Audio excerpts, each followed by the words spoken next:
Урматтуу кесиптештер, санарип кампанын дагы бир өзгөчөлүгү боюнча айта кетели, бул жаңыдан гана кошулду. Алгач эле санарип кампа тиркемесин ачып аласыздар.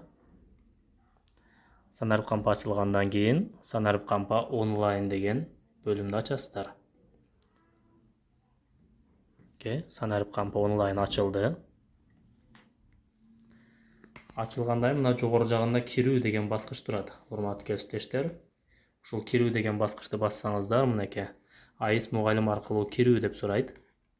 Бул жерден өзүңүздөрдүн пин номерди, ИНН номериңиздерди жана сыр сөзүңүздөрдү киргизсеңиздер, мындай болуп жеке кабинетке кирет. Кирүү деген жок болуп, бул жерде жеке кабинетиңиздер чыгып калды.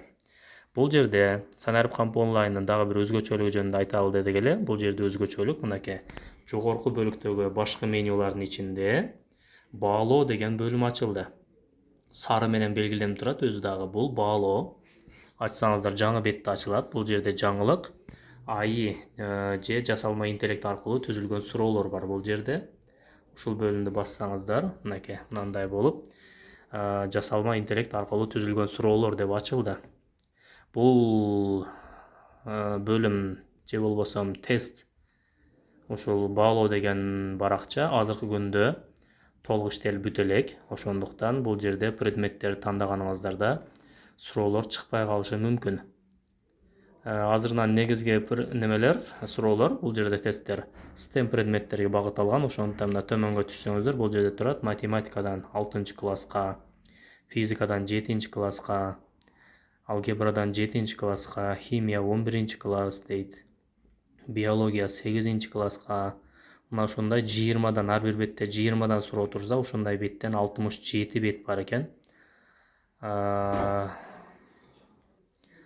Ушулардын ар бирин ачсаңыздар, ичинде даяр суроолор бар. Мисалга алгебра 7-класстын мындай тести бар экен, туйдманы жөнөкөйлөтүңүз деген.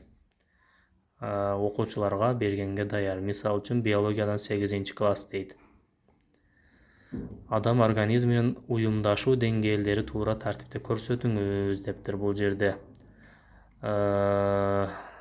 Карасаңыздар, бул жерде карасаңыздар, тест ачкандан кийин эң алдында өзгөртүү деген жашыл жана өчүрүү деген кызыл баскычтар турат. Өзгөртүү дегенди бассаңыздар, бул тестти өзгөртүүгө мүмкүнчүлүк жаралат. Мисал үчүн, мынакей суроо берилди, туура жообун өзүңүз белгилеңиз. Кайсыл жооп туура болсо, ошол жерди туура деп белгилеп коесуздар. Же болбосо ашыкча варианттарды өчүрүп салсаңыздар болот.